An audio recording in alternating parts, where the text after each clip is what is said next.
everybody. Welcome back once again to the Retro Wrestling Review USWA podcast. I'm your host, Gene Jackson, coming to you as always from the Retro Wrestling Archive here in Gadsden, Alabama, along with producer Smokey making all this happen behind the scenes. And now, join me in welcoming my co-host. First up, it's the man himself. He's your favorite podcaster and BTs. It's Josh Briley of P3 Radio. Josh, what's up this morning? Man, I feel like something's been stolen from me. You know, like something's been took, and it was that ire. I need my ire back. What's up, Gene? Sons of bitches. I mean, so I had to come back from EPW last night. That was even further than normal. It wasn't in Boonville. It was up in Union Center, up above Corinth. And then I lose 2 hours in the freaking process. Damn it. But I got to go on that trip in my new ride, which was like a whole different trip. The man crammed in the old Camry for 4 hours. So it was a nice trip, albeit just a little longer than used to. And I get home and I'm already an hour in the hole on sleep. So yeah, but you're strutting that ass in that new ride, man. Yeah, man. I saw the picture, dude. That looked great. Great looking ride. Thanks, man. Thanks. Yeah, that was the easiest car purchase we've ever made. They're not a sponsor, but Carvana, we recommend them. Thumbs up from me and Rosie and producer Smokey. Well, he hasn't ridden any yet, but he's still pretty psyched about it. Anyway, before we move on, we got to bring on our other co-host, cohort, if you will. He's the owner, founder, and president of stspod.club, and he's currently Jonesboro, Arkansas's favorite resident. It's the one and only. It's BT, Brian Trammell. What's up, BT? Hey, what's up? What's up, guys? I want to change that to Jonesboro's baby boy. Say it next time. It'll be Jonesboro's favorite baby boy. I think baby boy BT. And you talking about losing an hour and all that bullshit. My chickens, man, they were so pissed off this morning, that extra hour, you know, they had to wait to be fed. And every time the time changes, I get gonorrhea, and I just hate it, man. I just fucking hate it. And welcome, Gene Jackson, and my favorite host of P3 Radio, Josh, who is the 5-minute time limit fast food fight world champion. Congratulations, Josh. You did it. Sweet. No one even got even close to you, okay? I was the judge. Wow. No one was even close to you. I think Gene said he would be the worst one on. No. Someone called in and didn't even know what we were doing. Oh. And so, yeah. I'm getting Buck over here, brought to you by Jolly Royal Furniture and Spaghetti Warehouse. Remember, you can get an old account or a new account or reopen an old account. Spaghetti Warehouse, I recommend the lasagna. Let me see. Anything else going on with me? Not a thing. I'm ready, man. I'm ready for this episode because I don't know, guys, but it kind of feels like 1993 again. So I will say what I have to say, and yeah. Well, here in the beginning, we're going to meet MC Slammer is now a thing that's happening in USWA. Ooh. Humongous is going to appear. Eric Embry, Dr. Tom Pritchard, Miss Texas. So do we need to get a clip of her going, baby boy, instead of fat boy? I'll work on that. Baby boy. We'll see. The tag champs, Jeff Jarrett and Robert Fuller, all this and much more. But this Humongous thing, we're going to have a serious talk about this. I don't know what to say about this, but anyway, before we get to Humongous, we heard him say at the top of the program, we're going to be meeting MC Slammer. And I'm thinking, oh wow, it's a brand new wrestler. Well, it's not a brand new wrestler. It's actually one we're quite familiar with. It's actually Brickhouse Brown doing a rapper gimmick. Check this out. Here he comes right here. Let's get him over here. MC Slammer it is, right? Right there. All right, well, now tell me about that a little bit. Let me tell you something. I had a long time sitting home to think about a lot of things, and I just want to express myself verbally. And let me tell you something right now. Pump up the music!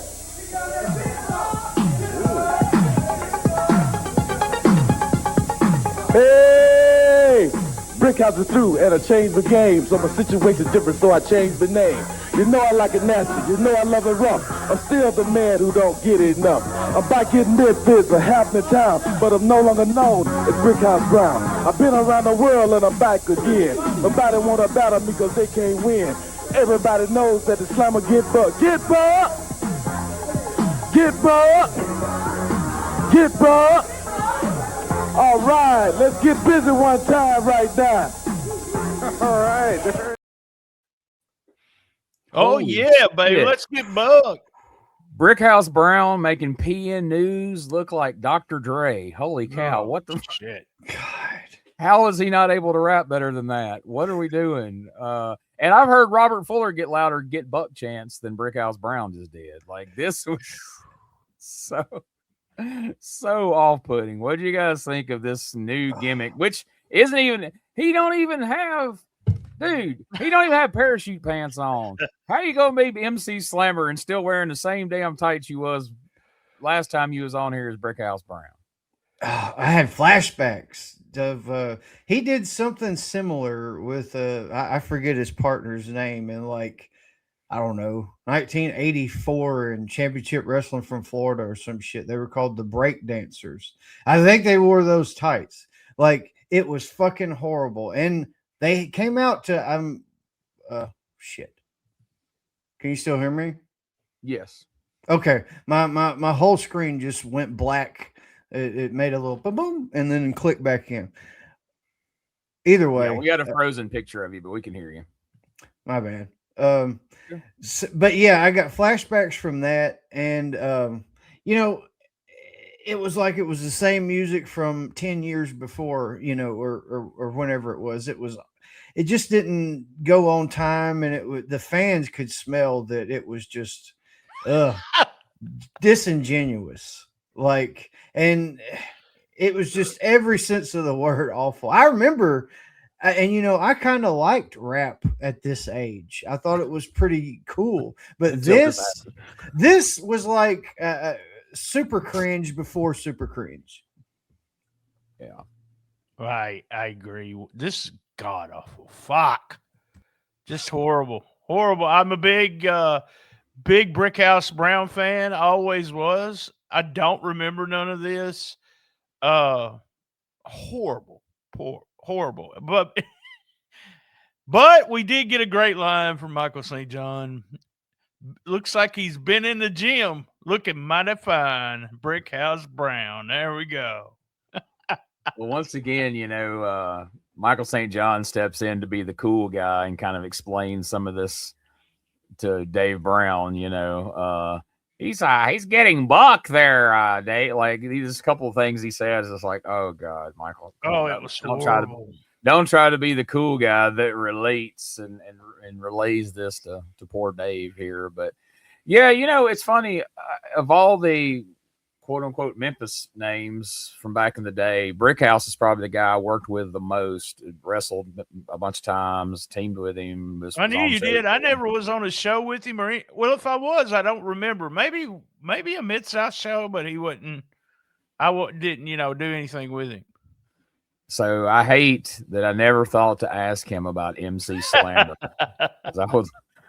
I would love to hear because clearly his heart wasn't into it. Because when Brickhouse was really into something, he could make most anything work. But this was the most half-hearted attempt at rapping I've ever seen. Like, he's so good, God. When after he's wrestling in there, you just think to yourself, "My God, Brickhouse was such a good worker." Jesus Christ! Oh yeah, smooth. Silk. So yeah, he that happens, and so he gets in the ring and gets a quick victory over Keith Roberson, and we try to just act like maybe this segment didn't happen if we can move past it. But no, it's the answer to one of my questions. So oh, I can only imagine which one. So then Uncle Danny, Nightmare Danny Davis, enters the studio. He's wearing a suit and he's wearing the light heavyweight title because, as you told us at the end of the week last week, he did defeat Bill Dundee to regain the championship. So he comes out here and honestly, he's he's being a little smug. He's kind of, you know, these guys are kind of, they're not.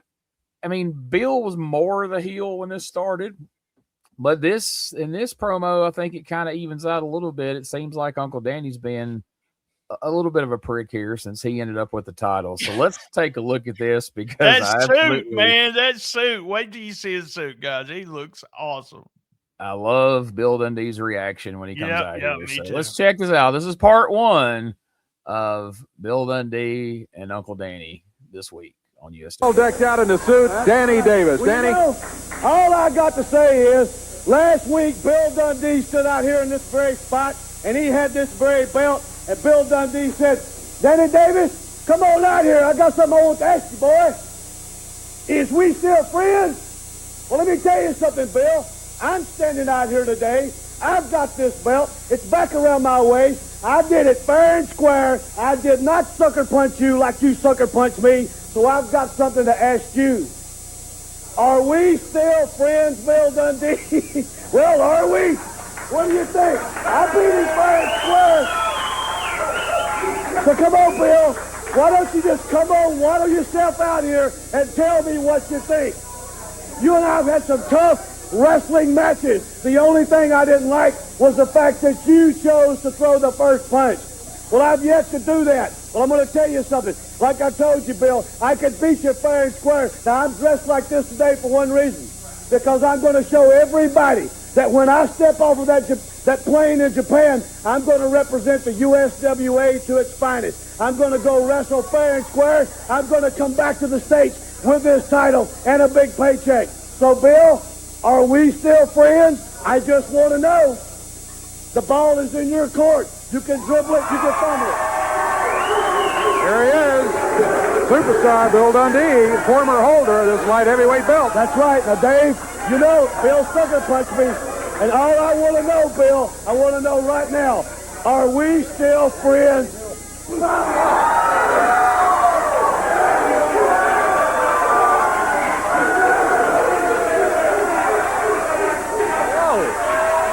What a short interview, huh? Danny? Danny, you all right?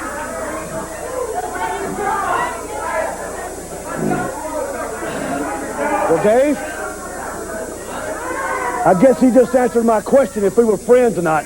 Well, let me tell you something, Bill. This week,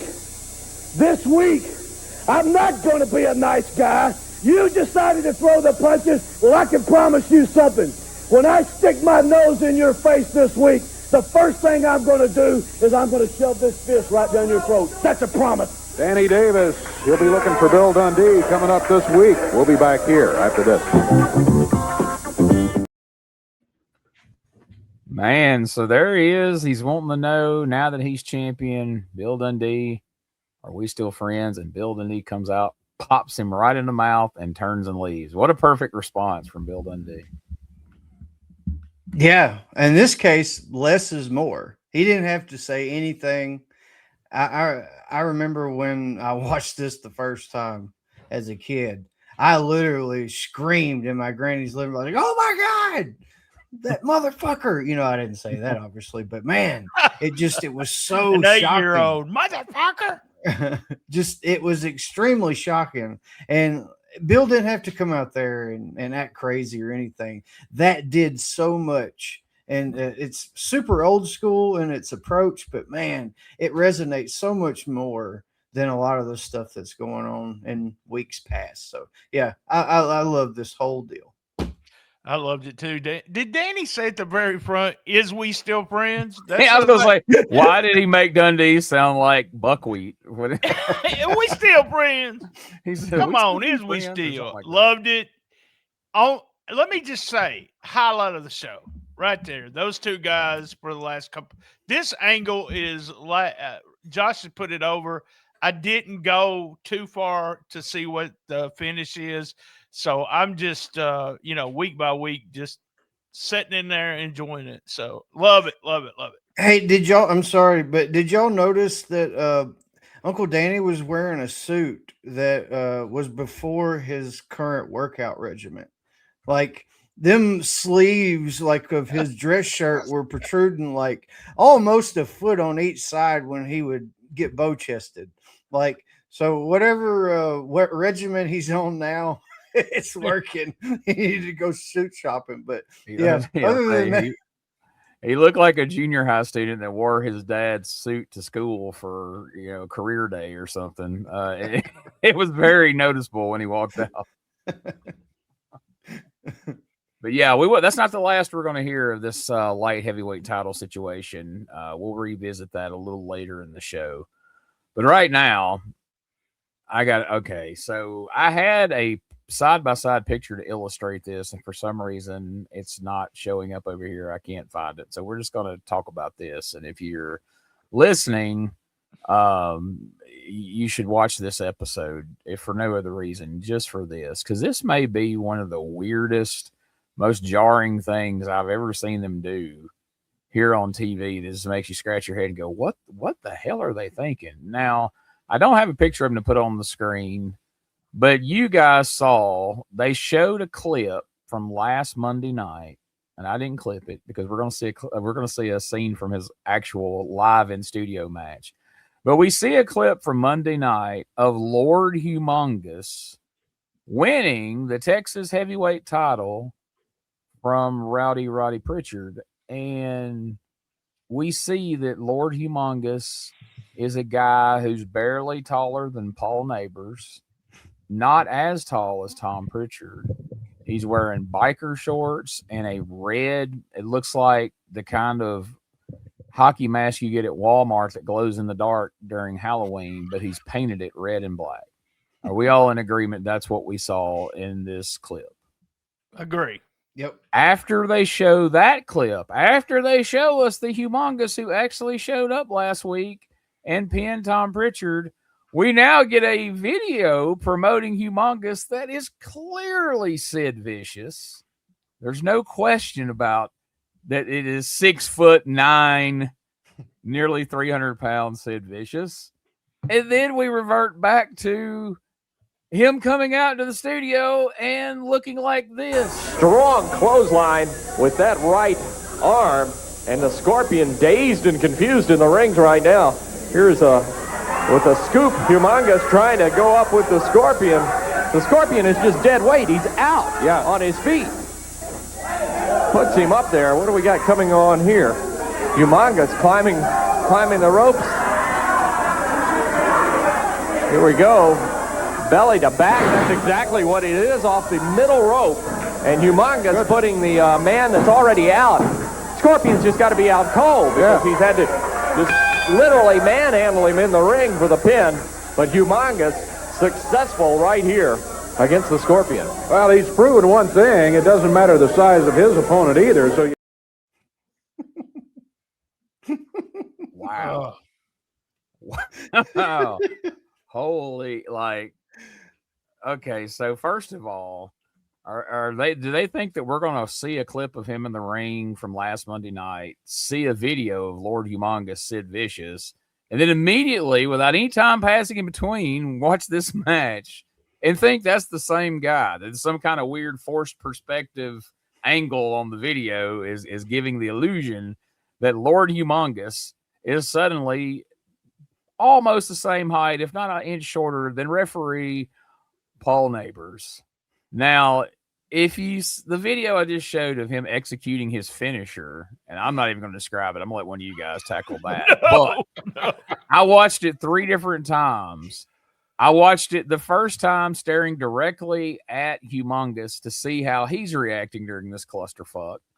The next time I watched it solely just looking at the shadow. And at one point, as this dude is trying to lift him, he's just sitting there going, just shaking his head no. Just like, what are we doing? Like, what is happening right now? And in the last time I watched it, simply just watching nothing but the reaction of Paul Neighbors, who looks on just in horror, like should I do something? Can I do something? Can we go to break? Like, what? So all 3 people involved in this clip all look completely dumbfounded at what needs to happen. But I promise you, the thing that did happen off the top rope, it was not what Michael St. John described as a belly to back suplex. I've seen a belly to back suplex. That's not what that was. What did you guys think? It reminded me of like trying to wrestle the neighbor kid who was just a few years younger than me. So you're like, we're going to do this move and just do whatever the hell you wanted to do. But like that sandbag was just like, no, it was screaming, you're too far. What the fuck are you doing? And the hitting of the ropes, it just, both of them, like you said, Gene, it looked like an absolute clusterfuck. And I remember thinking as a kid as well, I was like, that didn't look right. The body's not supposed to do that. It didn't look right. It's just being I was a huge Humongous fan, and then this guy coming out as Humongous, hate it, absolutely hate it. So this is a guy named Randy Lewis that was at some point called Randy He-Man Lewis. At other times, he was Spirit of America, and his promos were videos of him out picking up trash at like campsites and stuff. That was his big Spirit of America. I think that's going to be my new gimmick, y'all. Spirit of America BT. There you go. Picking up trash. Well, it'll be like AI picking up, like BT's not gonna really go out there. Yeah, I'm not gonna walk outside. What do y'all expect? Yeah, you'll see a nice little animated video of BT doing that. But my gosh, like I don't know. I know they pull gimmicks out of their ass all the time. I know this guy could be this movie monster, and Leatherface can go from 6'8" to 6'4" in the course of a week. But holy shit, dude! Like, why? I don't even really understand the concept. Your voice, you said, I don't get it, BT. I don't get it. No, I don't understand the concept of bringing this guy out and presenting him as Humongous. And then showing, but then to turn around and show a video illustrating, here's how not Humongous this guy is. Horrible. Like, here's the last guy who played Humongous, and he's off on his way to main events in the WWF right now. So we couldn't get him. So this is what we got. We got this little guy. The guy's in tremendous shape. Don't get me wrong. I'm not taking away from, he's ripped. But, compared to Jeff Van Camp and Sid, and even all the way back to Mike Stark, no, we just need to come up with a different name for him. Probably none that we could actually say on television at the time if we named him accurately. Now, on the other hand, while Humongous can't execute a suplex off the top rope to save his life, look who has really gotten this soul slingshot suplex down pat. He gets it off on freaking Freezer Thompson. Look that way. Yep, he sure does. But he's not the one that has the belt. He didn't bring it in here today. Oh, my goodness. That's that slingshot suplex, and Freezer Thompson, over 300 pounds, up in the air with that one. And Pritchard puts the elbow across the chest with the cover. And boy, Dr. Tom Pritchard making quick work. That was a perfectly executed slingshot suplex, and you could have just went for the cover. You didn't really need the elbow drop and the teabag maneuver afterwards. That just kind of seemed like a bit much to me. I loved it though. Freezer, it's just like, I love the finish, everything, but all I could think about with Tom losing and everything going bad for Tom, this would have been a perfect opportunity to put Freezer over. But we know they never did really. But he had such big chops on Freezer, and then that slingshot suplex, loved it. It was fun squash match. And for people that don't understand the mechanics of this, a lot of that was Freezer getting up. He did a lot of the work there, so didn't want it to sound like it was all Dr. Tom Pritchard, but he did a good job with it nonetheless. Excellent. And he did a good job. I didn't clip the promo, but he did a good job of trying to convince us, had we not seen this guy, that he is Humongous and he's unbeatable, and damn Eddie Marlin for signing this guy. So Dr. Tom is literally doing the heavy lifting here, but man, I think he's up against insurmountable odds for us to try to buy this guy as Humongous. And so, well, if you see him without the mask and everything, I would go with He-Man, Randy Lewis. I'd believe that more than I would anything else. Yeah, that's why I don't know. And I'm sure we couldn't find anybody who would even remember. I don't know.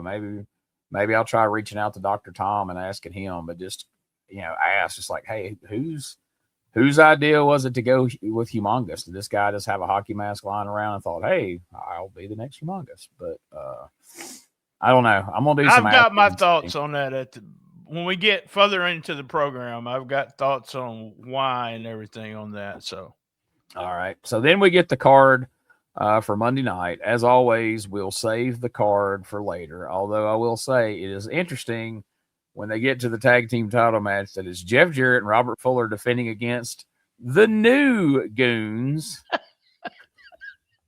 The Godfather has already scrapped the original Goons, and we've got new Goons. And they did what we said they should have done last week. We're getting no match. We're getting no promo. It's just a graphic on the screen. If you want to know what the new Goons are all about, you're going to have to come down there Monday night and find out. But we'll hear the whole card a little bit later on. Let's keep moving.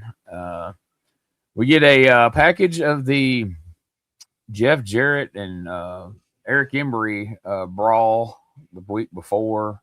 They're fighting inside the ring, outside the ring. And, of course, Jeff is now in two programs at once. He's defending the tag titles with Robert Fuller against random Goons, and now he's embroiled in this feud, taking the Dirty White Boy's place. It would seem that Dirty White Boy, maybe he actually got hurt in that attack, or he was already somewhat hurt and was going to have some kind of surgery, and that was to set it up. But anyway, he's clearly limping around, or else he's a hell of an actor and deserves an Academy Award, because I was convinced after this that Dirty White Boy is injured myself. Get a promo from Eric Embry. Of course, Miss Texas is now lost her hair. She is completely as bald as I am on your screen right now. If you're watching this morning, I mean, she is like an onion, as I guess the Dirty White Boy put it. I wrote that down, y'all. I've never heard anyone say that. He said it 2 weeks in a row. I've heard slick as a baby's ass, but I never heard slick as an onion. Onion. The wording is very important. I'll share this fun little anecdote right here. That phrase you just said is an old phrase, as smooth as a baby's butt is the actual, the way most people say it, to not say the old A word.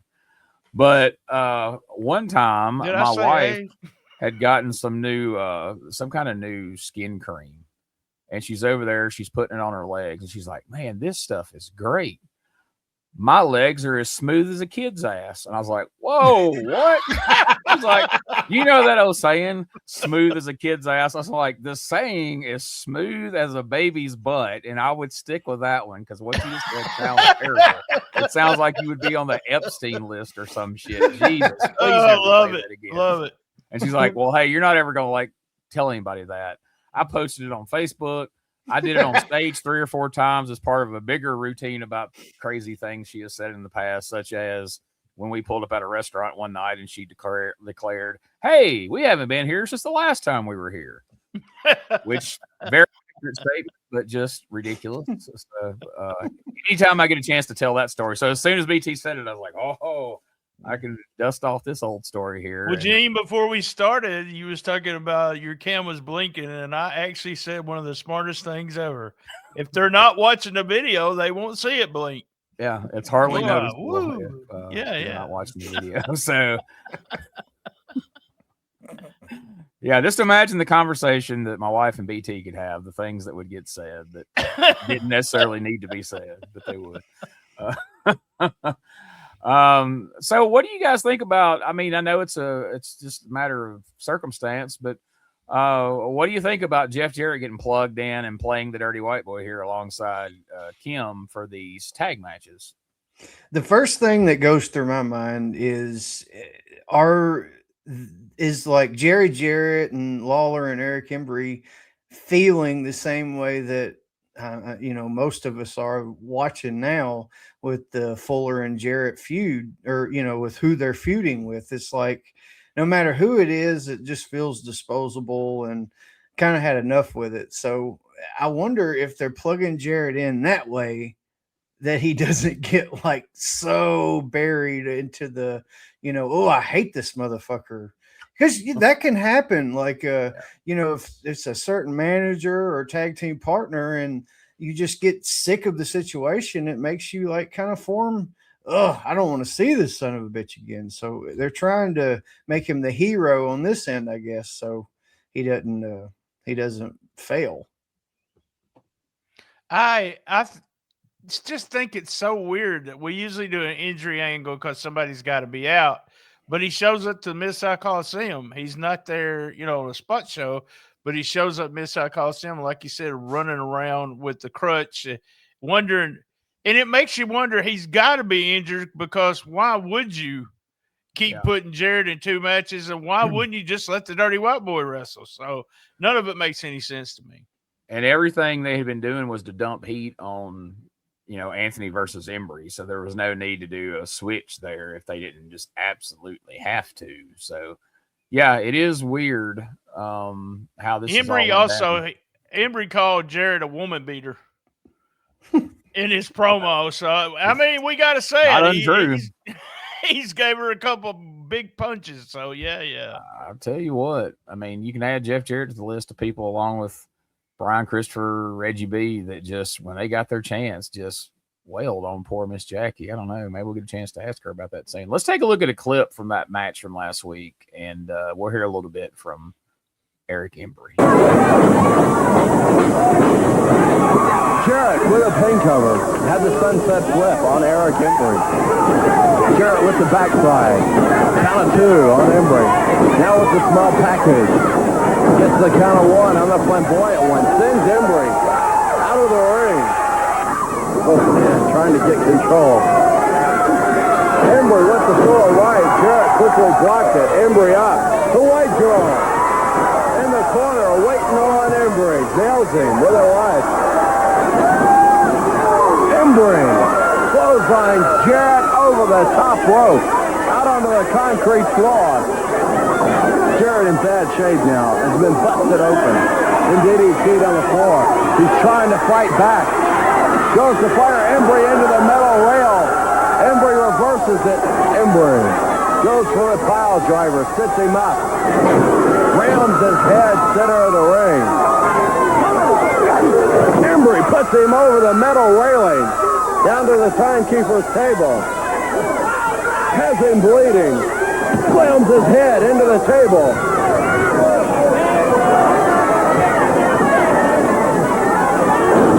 Embry firing away with the chain. Jarrett trying to swing back. Embry trying to duck out of the way. Both men fighting it out tooth and nail. Embry goes to fire Jarrett. Jarrett reverses. Embry catches him with an uppercut with the chain. The white girl in. Says she's had enough. Jumps on the back of Eric Embry. Embry just nails the white girl. Embry going out after the white boy, Tony Anthony, as Miss Texas is all over Jeff Jarrett, pounding away, raking the eyes. Jarrett goes down, stops Miss Texas with a fist in the midsection. Fires away on Miss Texas. In comes Tojo. Jarrett with that metal flagpole hits Tojo across the top of the head. Embry has knocked out referee Paul Neighbors. Jarrett out to help Tony Anthony. Embry pounded away on that injured leg of the white boy. The white girl with Miss Texas pinned in the center of the ring. That's gonna be it. Miss Texas loses the match and has to get her hair shaved. Well, you saw it right there, and here is Eric Embry. You seen a woman beater? Jeff, you gotta beat up women, man. Yeah, and you know what else they did? They shaved Sweet Georgia Brown. This Texas hair slicker than a ribbon, man. Well, that's fine, because that lady, and I said that lady, is good looking with hair, without hair. It don't matter. Now, Jeff Jarrett, Where's your protector? You know this protector? Eddie Marlin. Eddie Marlin, where you at, man? He says you ain't here. I knew you wouldn't have enough guts to show up because I swore they'd carry you out in a box. Now, Monday night, Coliseum. Jeff Jarrett, it's real simple, man. You and that husband, that tramp white girl, me and Miss Texas. The loser gets her head shaved or you leave town. Well, Miss Texas, they got no choice, does she? No, she doesn't. Well, she ain't going nowhere either. Now, Jeff Jarrett, take a good look, man. And if you don't think I'm serious, you better take another look. Because Monday night, all these idiots in Memphis come down to the Mid-South Coliseum. Because Jeff Jarrett, you're going to be bald-headed. And there ain't nothing you or Eddie Marlin can do about it. Well, you're going to have to beat him in the ring there. No wonder. Cut her hair slick as a ribbon. That's a new one for me. I hadn't heard that one. Slick as a baby's ass. So, pretty good exchanges there during the match with Embry and Jarrett. I don't know. I don't usually show clips that long of the Coliseum matches, but I don't know. I thought it looked to be a pretty good match. And, like, in my head, I have to feel like Jeff Jarrett has made a conscious decision. Like, I'm going to be the Billy Badass of Memphis. I'm going to punch women. I'm going to swing chairs like a baseball bat, but I'm going to wear the gayest, dumbest looking fucking tights I can find while doing this. His gear in 91 has just been awful, but yet it does not match up with this badass stone cold Jeff Jarrett attitude that we're seeing. But then his outfits are just, my God. I mean, he's wearing the Maybelline colors or whatever he's rocking in that match right there. But he's I don't know, like, I like this pairing of him and Embry, the matches. Oh yeah, it's flowed good, and you know, like you say, Jeff is excellent when plugged into this position. Like, I'm convinced, you know, watching this back now, that Tony Anthony is legit hurt, because even with Jeff's new badass attitude, he was only hitting people with that crutch so hard as not to break it, because Tony needed it. But but it just goes to show you that Jeff can do whatever when plugged in. Yeah, new attitude. He's done let his hair down a little bit more, but he ended up coming out there looking like a pillar from Granny's couch with the fringe and everything. Man, that was pretty bad. Yeah, I just look. You talk about workout regimen. He's looking swole now. Jeff has gained a few pounds in the off season. Seems like from week to week we start getting a bigger Jeff Jarrett. He was bleeding bad too. I loved the idea of him and Embry going at it. You know, I'm with y'all. I think Dirty White Boy is hurt. Yeah, I would definitely say so. And you know, Embry calling Jeff a woman beater, but he clocked the Dirty White Girl right in the face with a big old punch as well there. So a lot different time in 91 than current times. But anyway, that's what's happening with Jeff Jarrett and Eric Embry, man. He's just having fun. He's glad Cousin Harold is gone, and so he's finally got somebody he can work with here. Up next, so we're going to take this a piece at a time. In the front end, just want to say this out front, we're just going to talk about initially about Jerry Lawler defeating Awesome Kong to regain the title, and about him nearly burning Reggie B. Fine's head off. Let's take a look at a clip of that and hear what Lawler has to say. He's picking Lawler up. Lawler moves out of the way. Lawler burned Reggie B. Fine. Lawler just burned Reggie B. Fine. Six up Awesome Kong. 1, 2, 3. That's gonna be it. Lawler. That title safely in hand here. Well, it's good to have it back. You know, the only thing I regret in watching that piece of footage there was the fact that I just didn't really get Reggie B. Fine. You know, I told him he was a big chicken, and I told him that we've like to fry chickens down here in the South. I really didn't get to put a good one right in his face. I was aiming for his face, but he sort of blocked it with his shoulder there. But he got the message. It worked just fine, and the job got done just exactly like I hoped it would be. sort of blocked it with his shoulder right there. Mm-hmm. No, it sort of missed him by a mile, and he's delayed reaction sold it as if his entire head had caught on fire, like the Michael Jackson video back in the day. Like that, if Botchamania existed in 91, everything about that finish would be in there. Just the how the Awesome Kong like meandered around and kind of went around in a circle until he could finally fall over Reggie B. Like the planned finish. Like, oh my God, that was the most cartoonish, just silly ass finish in the world. And you know that a lot of people were talking about the fireball for them to air that clip and Lawler to have to acknowledge that it was being talked about, or we would have just swept that under the rug and just tried to act like it didn't happen. But he had to actually show it and then go, he kind of blocked it with his shoulder, but I don't think his shoulder blocked anything. What did you guys think of that whole finish scenario there? You know, I may have loved it for all the wrong reasons, but Yeah. it did its job. It made me audibly laugh out loud. Like just, it tickled the shit out of me. And Lawler didn't help anything coming out there dressed like he did in that shirt. That shirt, I have to find one of those. Like, it's a must because it killed me. It was almost like a skit or some shit, or it was stuffed in the pocket of the fur coat or something, and it was a Reggie B. Fine exclusive. Like, that's the only thing I could think of. But yeah, I thoroughly enjoyed it, but not in the pure wrestling sense. Oh, it was bad, y'all. Just bad. I don't, unless it's what you said, Gene, there's too many people, because I would have never shown that. I would have never, not the fireball. I would have maybe, clipped it, but I would not have shown the fireball at all. So, yeah, I think it was probably just such a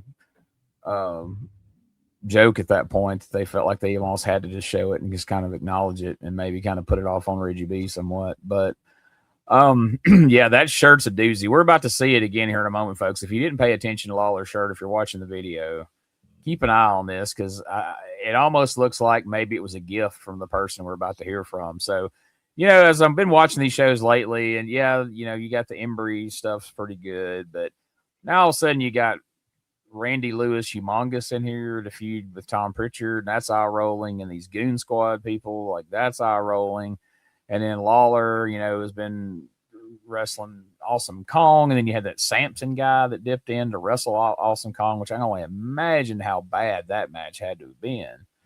And I'm just like, man, nothing's really grabbing me right now. There's really nothing for us to sink our teeth into on the show besides the Uncle Danny and Bill Dundee promo. And then all of a sudden this voice appears over the studio waist here, and I also have Mr. Lawler.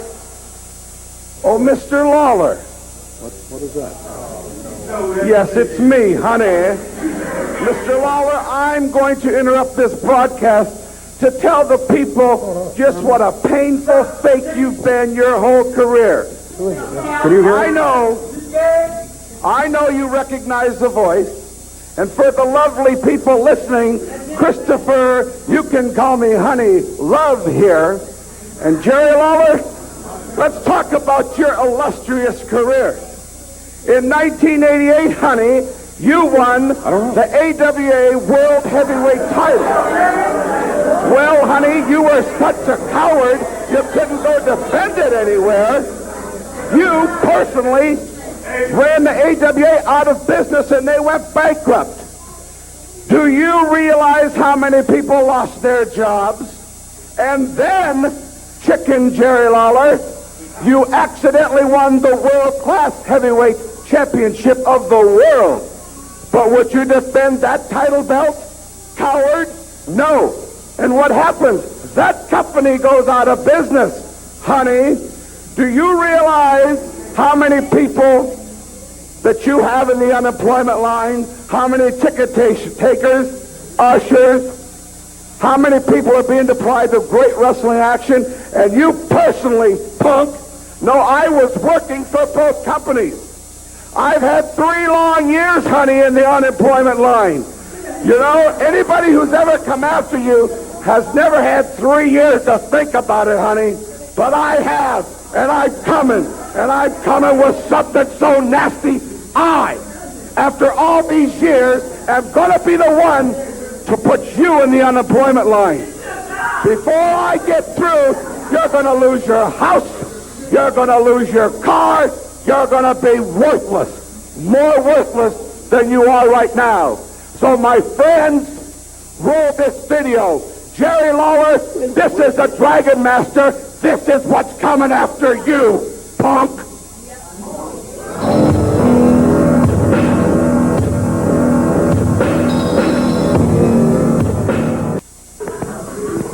I don't even know what is that's the a deal? Dragon Master, I think. The only thing I don't know anything about him except I hear he is 7 feet 3 inches tall, which is incredible. But where is this Christopher Love? Yeah. And where's the guy? Is he in the studio or where's the guy? I don't know that. I just heard it in my earpiece. I don't know, but if he's behind curtains or in another room or where he is. It sounded like he was somewhere in the building. It did not sound like a telephone patch. Dave, I think he was hiding in a closet somewhere, it sounded like. Get it in the closet. Yes, thank you for underlining the punchline there, BT.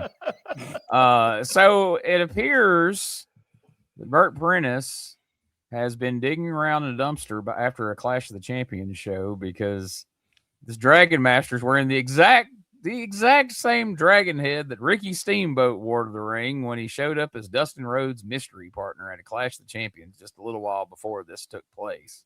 And now all of a sudden, Bert Prentice is managing a guy wearing this freaking dragon head. But man, when all of a sudden I heard, honey, I was like, oh, business is about to pick up, as JR would say. We've got Bert Prentice back, and he's got a 7-foot tall monster here to challenge Jerry Lawler as him and Dave look around like they've got mosquitoes flying around over their head or something, trying to find out where this mysterious voice is coming from in the studio.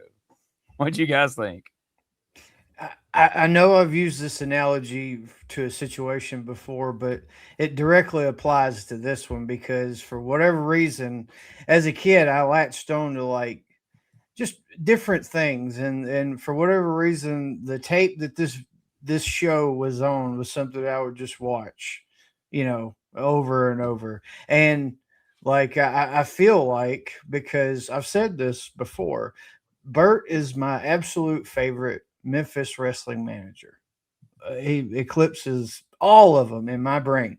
And this is like, the beginning of Space Odyssey 2001, where, it's like, the dawn of man. This was the dawn of Bert. I watched it over and over. I would impersonate Bert, talking to Lawler and quote the shit. Like, for whatever reason, I guess it was the history lesson that he had or whatever kind of made me think about, wrestling in a different eye. Like, well, damn, he's not lying.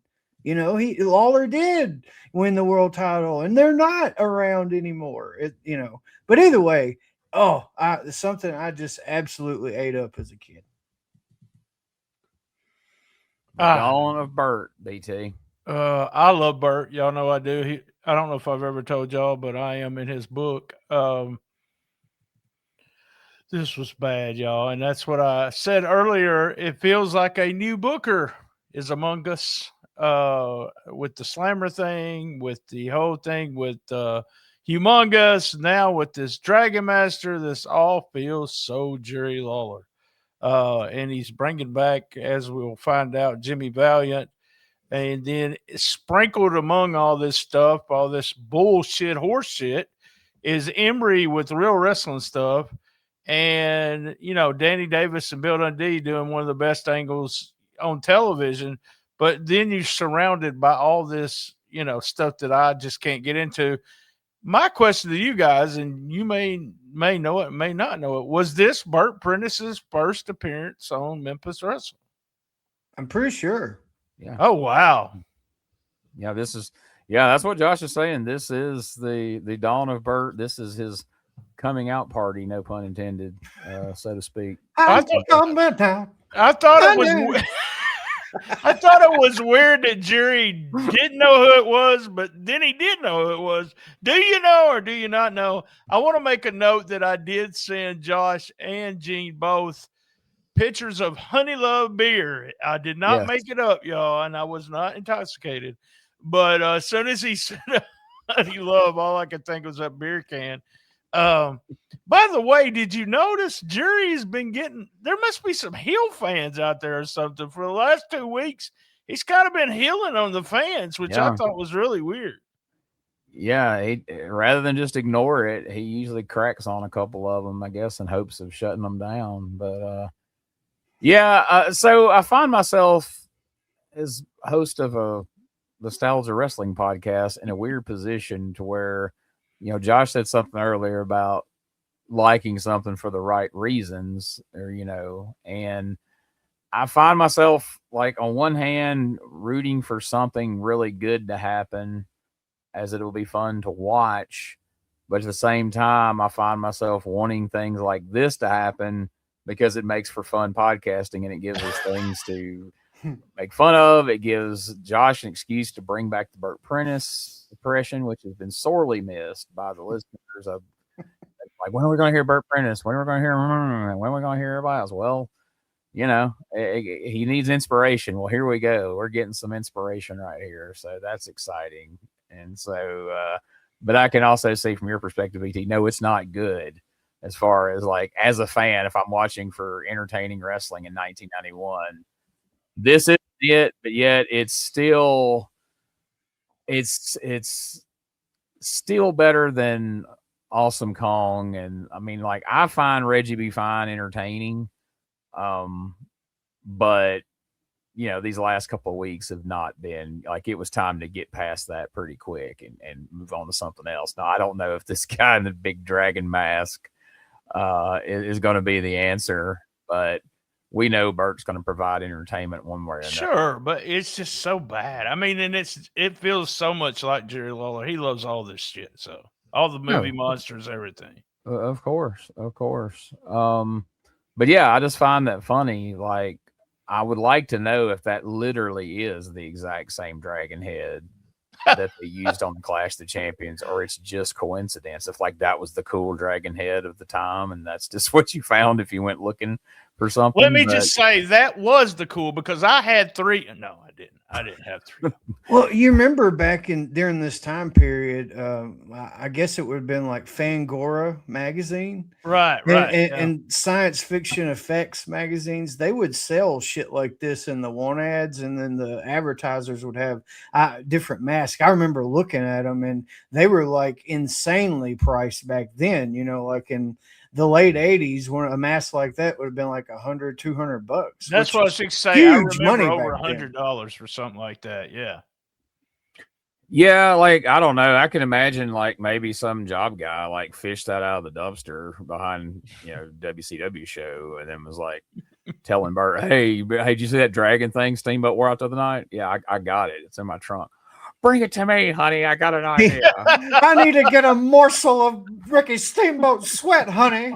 I'm going to suck it up through a coffee straw. I'm going to clone him. By the way, y'all mentioned how we got Colorado Kid. Anyway, y'all mentioned. Oh my God! Oh, that was the best one today. We can just turn it off. Do the old George. We're done. Yep. Josh had the best one last week. God, I just forgot what I was going to say. Oh, if you like his imitation of Burt Prentice, go to 5-minute time limit. We mentioned it a little bit, but Josh won the contest. It was fantastic. Thank you again, Josh, for doing that. It was fun, man. So fun. So after this, Bill Dundee comes out to, you know, earlier he just punched Uncle Danny in the face, so now he's got to come out and talk some shit. So let's see what happens in this round. Dundee versus Dave. Interview. Now, he was here a little bit earlier with a very short interview. He shook hands. Didn't say a lot either. Didn't say a lot. Billy, I don't know. You were out here and you didn't stay long last time. This time I'd just like to talk about the situation. Well, I would too, and this is what the situation is. A couple of weeks ago, I beat Danny Davis for that belt, and he comes out and he says, well, you sucker punched me. Some people say I did, some people say I didn't. Now, professional wrestling, Jerry Lawler has knocked me out more times than anybody, and I never ever said he sucker punched me. I was trying to do the same thing to him, and I told you up front, Danny, I was going to punch your lights out if I could, and I did. Then last week, I got to take my hat off to you, brother. I got to take my hat off to you because wrestling is physical chess.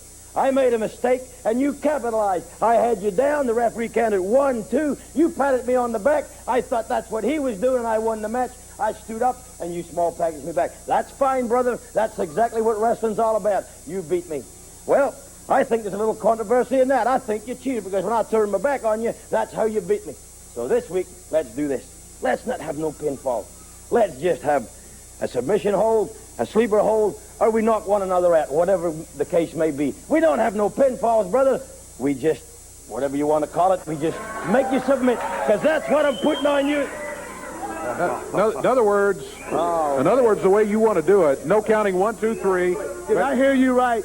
Did I hear you right? You said you didn't want any pinfalls. You want submission holds, a sleeper hold, or knock me out. Friend, you still want to punch me, don't you? No, I still want to punch me. Hang on a minute. I thought we were friends. Well, we got it. I just want no controversy. I don't want you to say I did. Okay. No, you did. You did sucker punch me, and you know it. There is no controversy. I'll tell you something, Bill Dundee.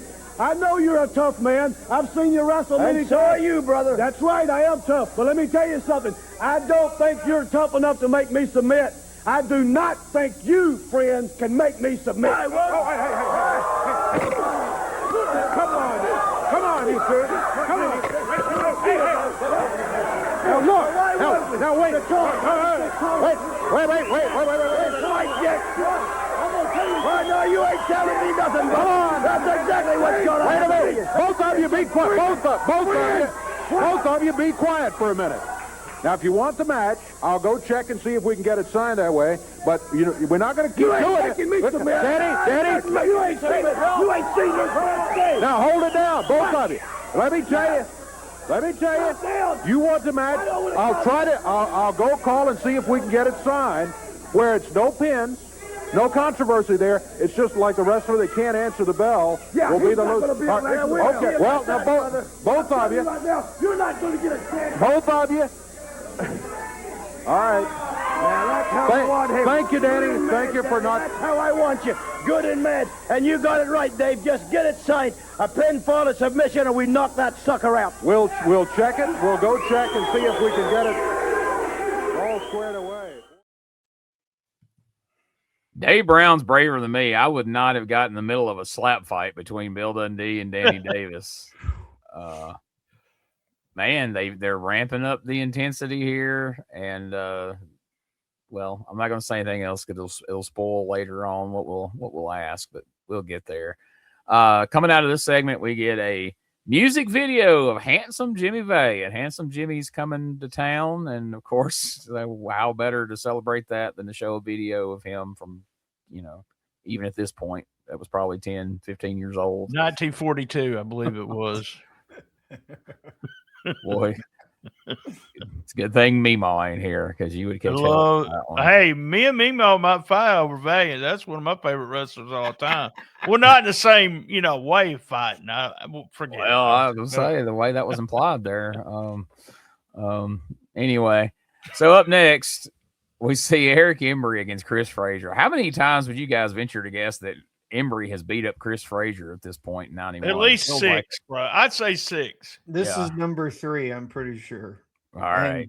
And Chris Frazier still sucks getting his ass whooped. I mean, like when he immediately throws him out to the ring, he sucks on the fall. Get your ass whooped right, boy. He can't even fall good. He got tangled up in the ropes, fucked up the fluid, and then he splatted on the floor. It had to have fucked the disc up. It's like, oh my God. Can't even get your ass whooped right. So Embry cracks him with a chair on the floor. That calls for disqualification from referee Paul Neighbors. I have to say, Paul Neighbors is one of the first guys who's ever lost a hair match, and it was 100% an improvement. Like, you know what I mean? Like, Paul Neighbors has looked a lot classier with the shaved head in the last few weeks as it's starting to grow in now. But anyway, Embry gets disqualified, and Chris Frazier's laid out. At the end of every segment that Chris Frazier's in, he's sprawled out either in the ring or on the floor. And you just wonder how long it's going to keep happening. And then he's back the next week. So next up, we get a promo from the Dirty White Boy and the Dirty White Girl. And they talk about Miss Texas losing her hair. And either Embry's going to have to either shave his head or leave town after this Monday night. Dirty White Boy says he's going to be in the corner of Jeff Jarrett and the White Girl. And Dirty White Girl mocks Miss Texas for having had her head shaved. Anything? I mean, the way that Tony Anthony described it, they were at Dirty White Girl's Meemaws in Birmingham. So, like, I imagine them in, like, the spare bedroom, you know, like up against the curtains and they said, send a camera crew out, which you figure would be more costly to send a camera crew to Birmingham to film them at Meemaw's house. But yeah, whatever. I'm sure like Tony and her had to go to a doctor's appointment, or he had surgery scheduled and he was going to be out of commission. That's why it happened. But I mean, I thought it was cool to try to keep it going, you know, but I don't know if you're not there and causing things to happen and to further the feud, it just kind of feels literally phoned in. The only thing I could remember about this promo is I put slick as an onion. I mean, I went right back to that. Where is he getting at? An onion. And then, like I said, slick as a baby's butt is what I've always heard also. And I just shook my head during this whole promo. And then I had to run and I had to spoil myself and look at the results after this promo to see what the hell's going on. So we'll get to those results here in a minute. Well, I mean, I remember as a kid, like somebody like me would get their head shaved and people would say that your head looks like an onion. I don't know. Miss Texas's head doesn't exactly look like an onion. But anyway, I don't know. I pictured like Kimberly getting the camera. She's like, all right, Tony, I'm going to get the camera out. And he starts unzipping his pants. She's like, no. We got to do a promo. Remember? We got to do a promo. Oh, yeah. Okay. Yeah. Wrestling promo. That's it. But no, and at this time, this clearly wasn't shot with some VHS camcorder. Like you said, there is a freaking somebody came here and professionally shot this at Meemaw's house in Birmingham. And like you said, it really added nothing to the show. We didn't need it because, you know, we got Jeff Jarrett here and he's fired up and he says he's not leaving Memphis. His hair's on the line, but he's not going to lose. Talks about Embry, you know, shaving the heads of Eddie Marlin and Paul Neighbors. Says he's going to get payback. Dirty White Boy will be in the corner as he gets his payback. And Embry storms out, and he says that if he or Miss Texas loses, he will personally sit in the ring and have his head shaved. No leaving town is not an option because they done told him in Dallas he can't wrestle out there. And we saw last week he nearly was in tears telling that. We had a screenshot of him making the awfulest face as he talked about how he can't go back to Dallas now. So he's here, and if he's going to be here and he's going to lose, he may just have to do it slick as an onion, as Dirty White Boy says. As much as BT agree with that saying, it just might happen.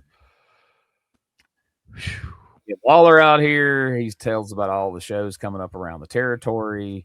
He mentioned skydiving the next day. He promotes charity softball events. Hold up, before you go any further, did Lawler not say in that interview that it did not go as planned? And then the dude's like, you ended up dead. The heel guy in the crowd? Yeah. You ended up dead. That popped Lawler and Dave. Like they both just busted out laughing. And dude, but I thought that's not a way to promote something. That was like me promoting that Manscaped lawn thing on that show with you, BT. I fucking killed that. I killed the product. And it was supposed to be putting it over. But yeah, if you're promoting skydiving, don't say shit didn't go as planned and you didn't have a parachute. I thought that was so fucked up. Yeah, that's such a Memphis TV thing to have said and have happen. And I was secretly hoping, like, once he got started, and I'll tell you something else, honey. Dragon Master's the best softball player that's ever picked up a bat, and he's picked up a few bats, if you know what I mean, honey. I'll make sure to pack your parachute next time, honey. I'm part-timing at the Skydiver Academy Like or more than your whatever. parachute, honey. But we didn't get that. But the laugh was a payoff there. I'm glad you pointed that out. I forgot to mention that. That was like the highlight of that segment, and really the only reason to mention it. But I totally forgot. And then the final segment, we're supposed to have a tag team match happen. We've got Dr. Tom Pritchard and the Texas we've got Bull Payne with Samantha out in the ring. They're prepared for a tag team match, but we're out of time. We're pulling the old Bill Watts thing here. Would have wrestled Jeff Jarrett and Robert Fuller, but it's not going to happen because we're out of time. And that would have been interesting, but here he is, fresh off of being a Texas Hangman just a couple of months ago. Bull Payne is here. You guys excited about Bull Payne and Samantha? Dude, I teased this a few weeks back that I had like a wrestling thing happen or whatever. And I knew Bull Payne and Samantha would be here this show as a kid because my granny made Bull Payne's outfit, and I guess something for Samantha too. They fucking came over when I guess it was a Saturday that I was there, and like just showed up. And dude, I watched wrestling with Bull Payne and Samantha. She was awesome to me, really nice. And talked to me and didn't treat me like a just a snot-nosed kid. And I remember fumbling around Super Brawl 1 because Bull Payne was trying to describe Scott Steiner's tights to my granny and tell him about the pattern on the back.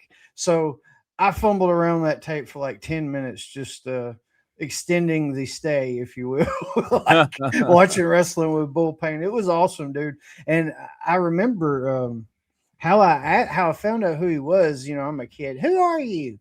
And my granny obviously said some wrestlers are coming over before they got there. And he said, I used to be the Texas Hangman Psycho.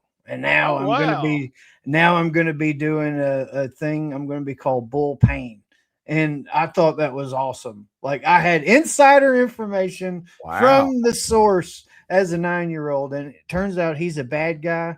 But so at that point, my mind's clicking like, well, they're not full bad. They're just bad at the wrestling. You know what I mean? Like it was a total mind fuck, but I thought I was in something, you know what I mean? On the inside a bit. And as a kid too, oh my God, I loved going to school, telling that story, going to Richard's house and all that stuff. It was pretty cool. I'm a fan of Bull Payne. Always been super nice to me. I don't think I've been on a show with him, but we have talked back and forth on Messenger a couple of times. Just super nice guy. Always a fan of his work. He's got a lot to do with Ozark Mountain Wrestling here in Jonesboro. Huge angle that they do with Bull Payne, and I absolutely loved it. So, well, look at you. You was an insider all the way back then. You could have had the P3 newsletter back then if you wanted. Yeah, he could have. Yeah. Had the scoops on Bull Payne and the Dark Patriot. Richard totally blew that out of the water. He broke my trust way back then. Yeah, that does not surprise me. Damn it. Well, all right, let's take a quick podcast commercial break right here. And when we come back, we're going to hear the card for Monday night at the Mid-South Coliseum. That's right, back where it's supposed to be. No more Pipkins building, unfortunately. We'll be right back after this.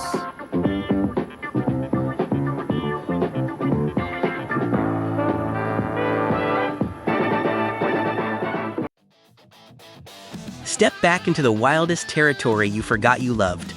Join Gene Jackson and Rob Helt on the Retro Wrestling Review Continental Wrestling Podcast as they watch every available episode of Continental Wrestling Television.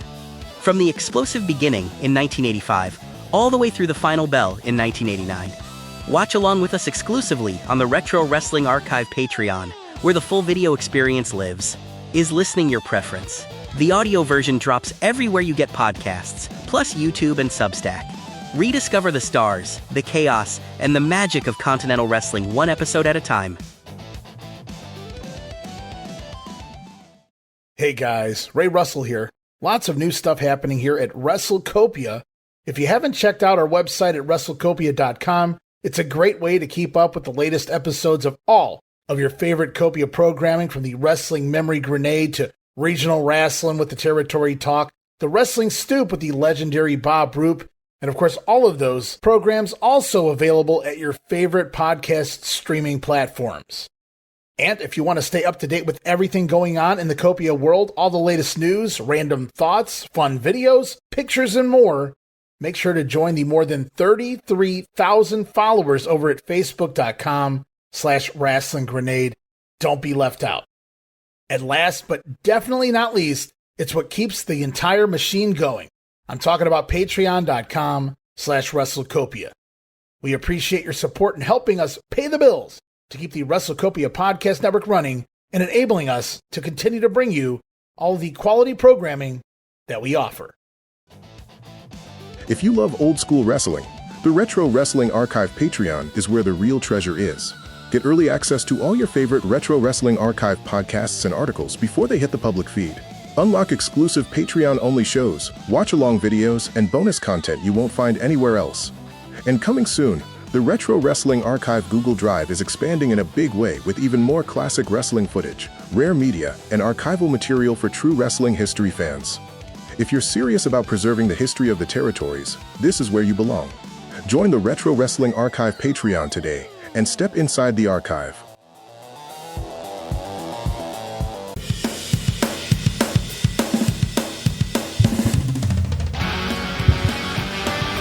Tired of the same boring wrestling podcast? Need something with attitude, chaos, and maybe just a little cussing? That's stspod.club, and we got it all covered.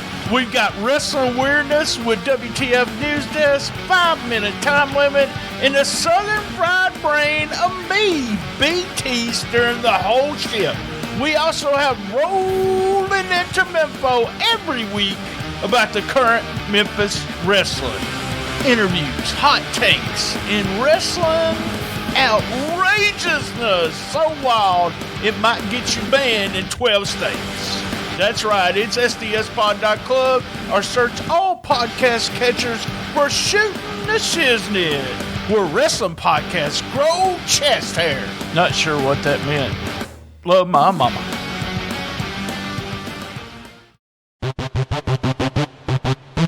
Ladies and gentlemen, welcome to Give Me Back My Pro Wrestling, the podcast that's based on the old school but can still help you find the good stuff from today. Jimmy Street and the Plastic Sheik, Jared, are the undisputed tag team champions of the wrestling podcast world. From thought-provoking topics to superstar interviews to action figure expertise. This team does it all, and all they ask is, give me back my pro wrestling!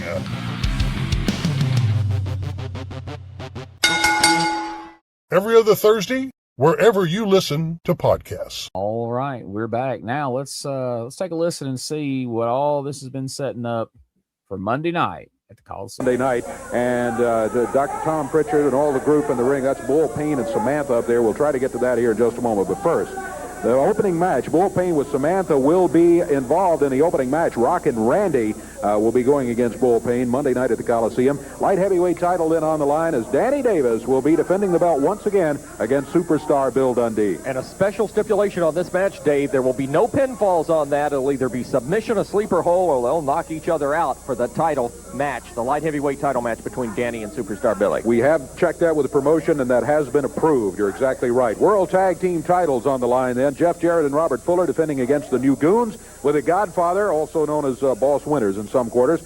Southern title on the line. He's coming back. The Boogie Woogie Man. Handsome Jimmy Valiant to go against Eric Embry with Tojo Yamamoto in his corner. The Southern title will be on the line. And Handsome Jimmy held it at one time, and you can bet your boots, as Jimmy would say, he's going to be after flamboyant Eric Embry. He'll give him everything he can handle come Monday night at the Coliseum. Texas title being defended this time by Humongous. Dr. Tom Pritchard, the former champion, will try to take it back. Then world heavyweight title, the unified title. The King, Jerry Lawler, has the belt. Honey Love, Christopher Love, bringing in the Dragon Master, supposed to be 7 feet 3 inches tall, big and mean, to defend, or rather to challenge for the belt, which is being defended by the King, Jerry Lawler. And then a big lights-out match. In this one, it is going to be, now let's see, these stipulations have changed a little bit.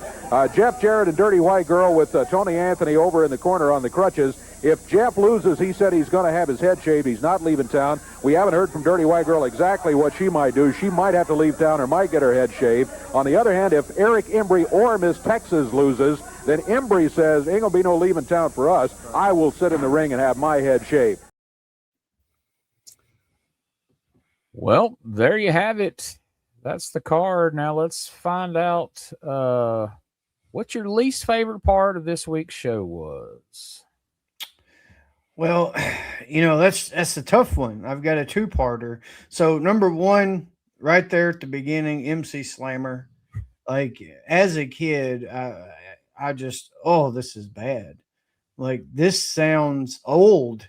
And, I didn't even really understand what rap was, and I knew it was bad. Like, it just, it came off so just horribly disingenuous.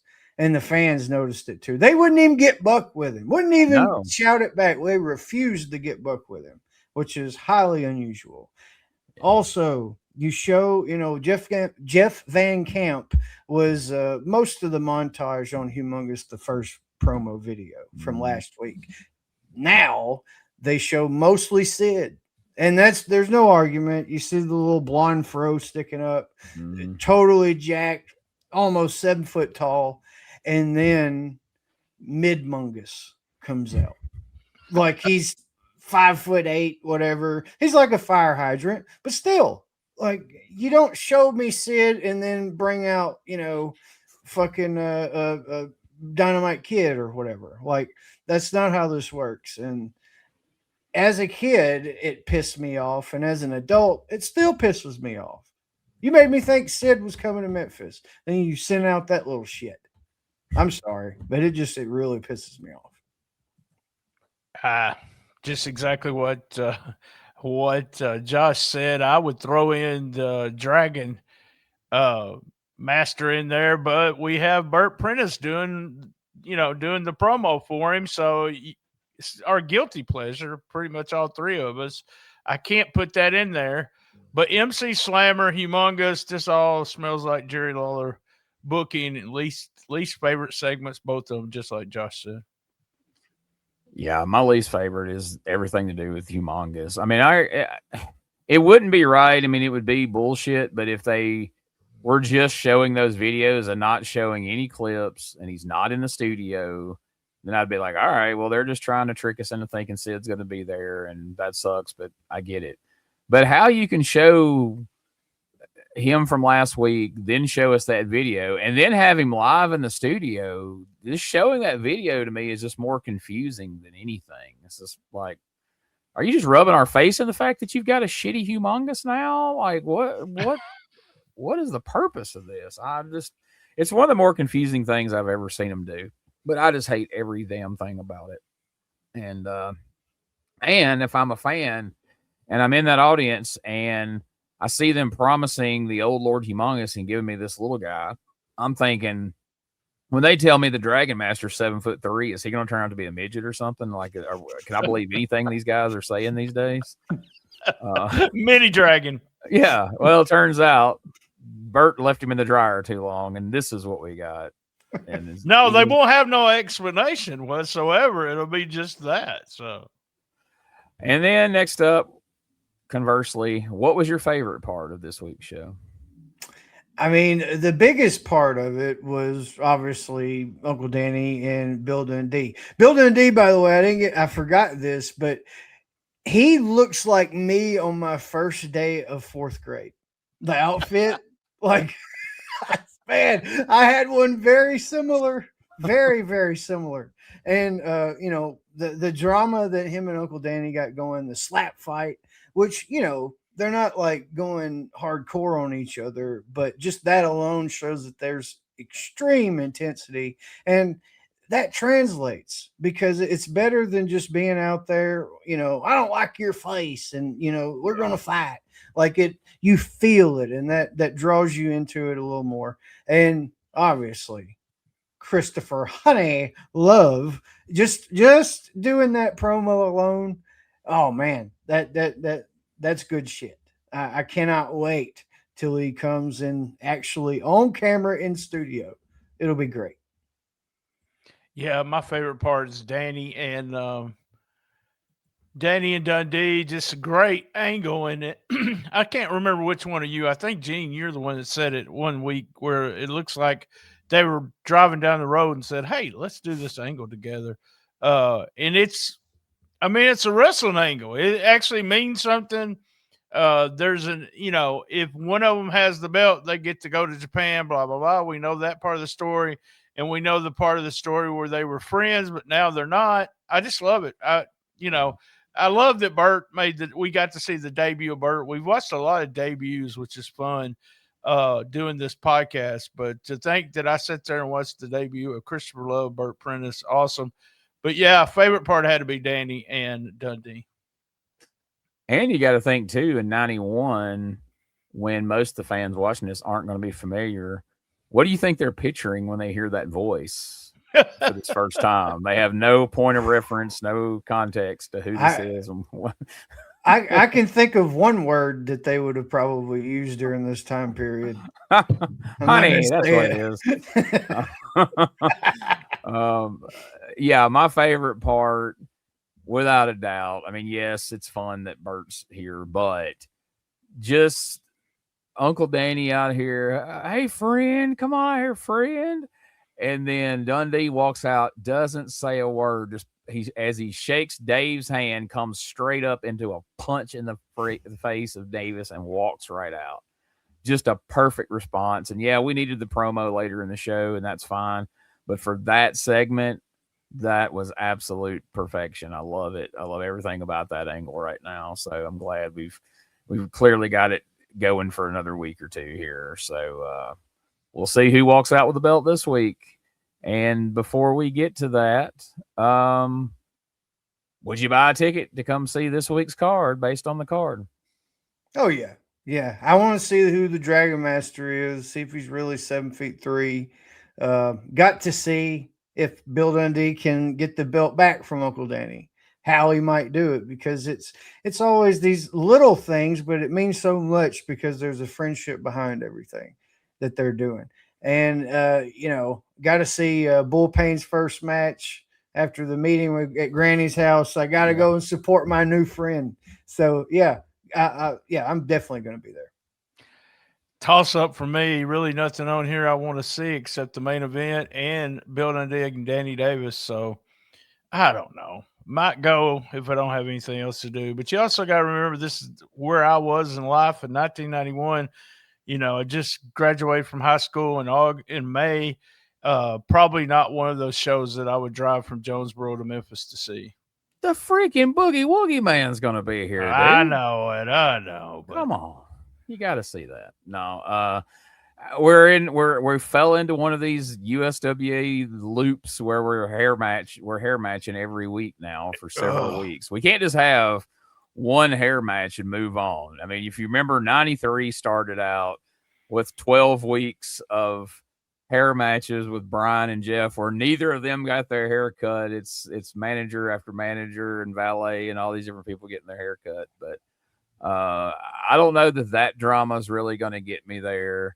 I probably would be intrigued at this Dragon Master thing in 1991, Gene would be intrigued by that.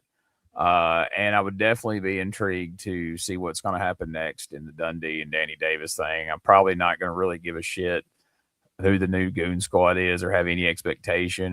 I probably would stay home strictly out of protest for Lord Humongous in general.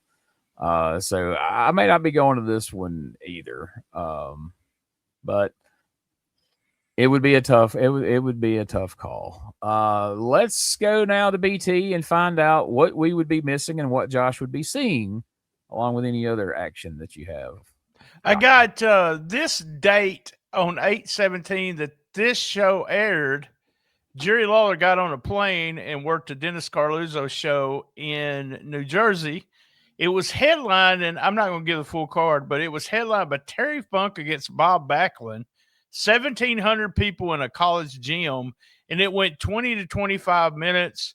It was a 70s style match. I got to go out of my way and see if I can find that match. That should be fun to watch.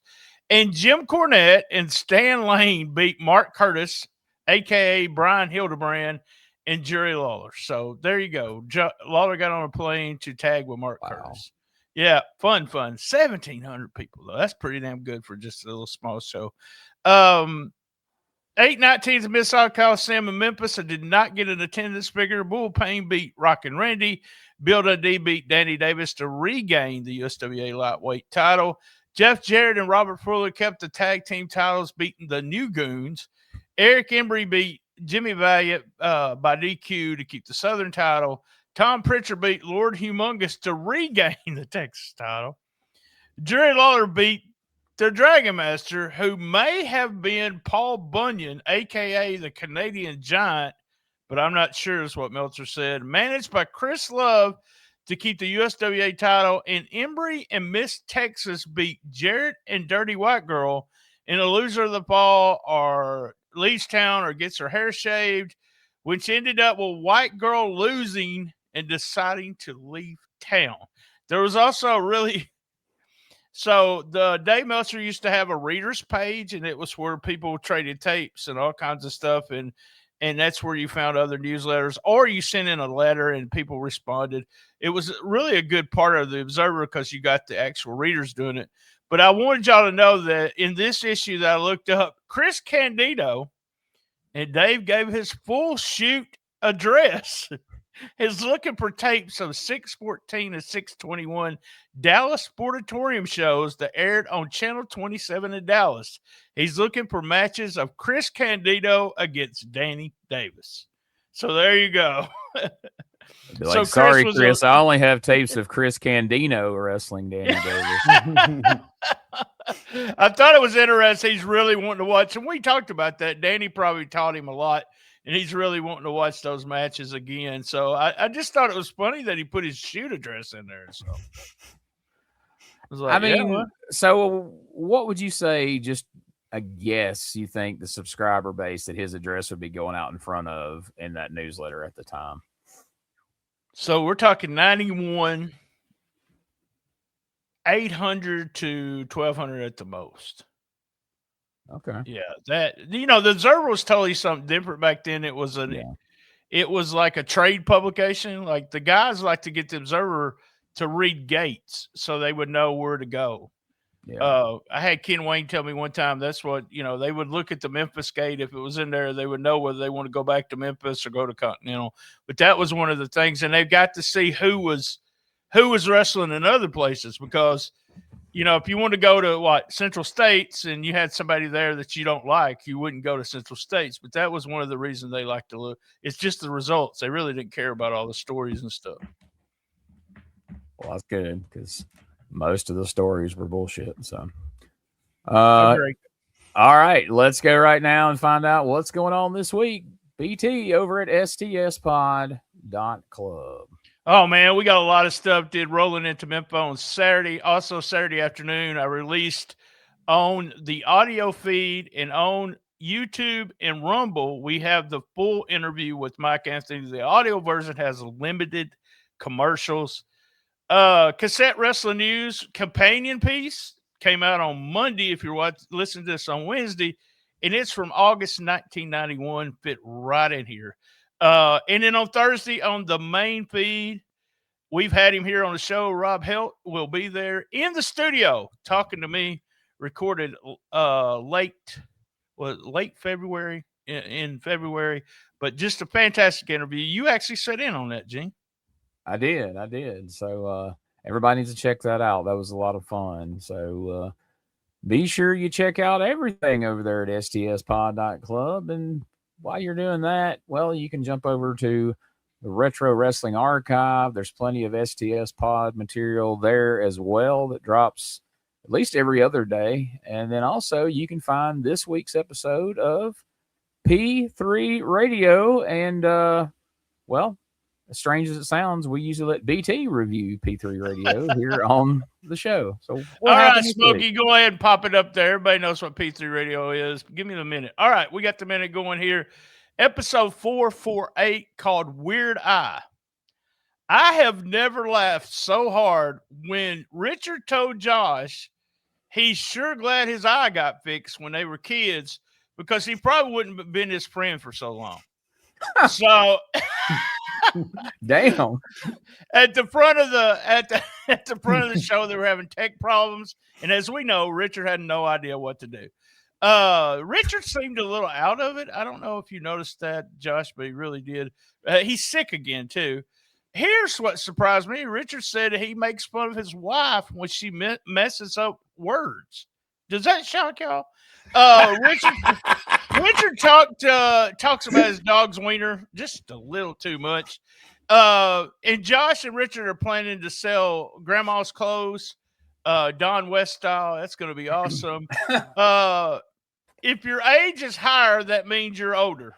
I learned that on the show. If your age is higher, it means you're older. Did my wife teach them that? That sounds like some of her wisdom. I love the song you guys come back to, and every time I hear a real song, I think Gene got a strike.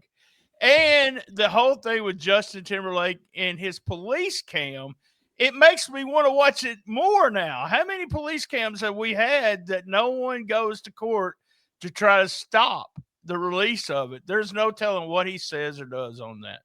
All right, guys, that's my review. It seems like it's going longer than a minute. Smokey. Oh, perfect. Smokey's timer's broke this morning. This time change messes Smokey. He's a cat. Messed him up, this time change, he doesn't really have a concept of that. Shit kind of gets sideways around daylight savings time for old Smokey boy. Josh, and we appreciate you getting your eye fixed too. So we're man. Yeah. I mean, what kind of pressure is that, knowing that your entire friendship with your longtime best friend hinged on getting that fixed? It relied on my mother getting me glasses at 1. Like there was no other way. Yeah, but I was God's hand at work there, Josh. That's what the religious people would tell you. I was absolute Jim Duggan mode when I came out. Like it was pretty bad. Oh, well, oh my God! Well played. I can completely envision what you had going on now that you made that illustration. So good job. Hey, folks, while you're checking stuff out, check out Retro Wrestling Archive .club, and then I don't have to sit here and read off 20 links because links to everything is there. The Substack. This week we had a story about King Bobby Shane. If you don't know who that is, go over and check that story out. You'll learn something about him. And of course, we've got all the podcasts are listed there. The Patreon's listed there where you can get the shows early, plus a ton of other exclusive content you won't find anywhere else, both at patreon.com/retro wrestling archive, as well as patreon.com/shooting the shiznit. Of course, that is the Patreon of our friend Brian Trammell, aka BT. And I do want to mention last night I had a great time at EPW Wrestling. The big Fury in the Fifth 2 happened last night. The Andersons there. What great people. Arn, just wonderful. Everybody had a great time with him. Brock, super humble guy, just the nicest guy in the world. You'd really want to see him succeed. He had a great match with Dorian Vane that'll be airing in a few weeks. So check that out. Always a good show. And guys, is there anything else before we wrap this up? I got a couple things. The Mike Anthony interview, I don't think I mentioned, but I've been getting a lot of good reviews. It's on Patreon already. Is it on your Patreon also already? Yes, that one is on Patreon. 2.5 hours. You know, we got Rob will be on your Patreon and my Patreon before. Also, big shout out to Conan. Get well, man. I hope everything works out in surgery for him. He's been having some bad health problems, and apparently they're going to have to amputate 1 or 2 legs was the first thing that was said. So I hate that. Conan's always been super nice to me on his podcast. I would sit in the studio and then, do a 3 or 4 minute segment, and even got to smoke weed with, virtually smoke weed with Conan one time. So it was really fun. We both took a puff at the same time. So get well, Conan. And as everyone knows, well, I love my mama. All right. Get ready for the new podcast coming soon to sts.club. It's going to be called Puffin' with K-Dog along with EP.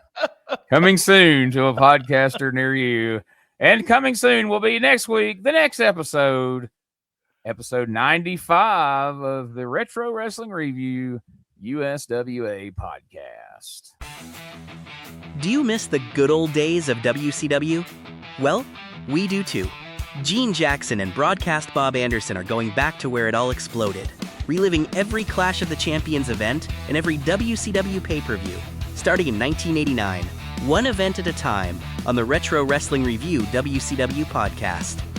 Flair, Sting, The Horsemen, War Games, controversy, chaos, and some of the greatest wrestling ever put on television, and some that was better left in the past. We're watching it all, so you don't miss a single second. Watch along with the full video experience exclusively on the Retro Wrestling Archive Patreon. And catch the audio version everywhere. All podcast platforms, YouTube, and Substack. The Retro Wrestling Review WCW podcast, where the big boys still play.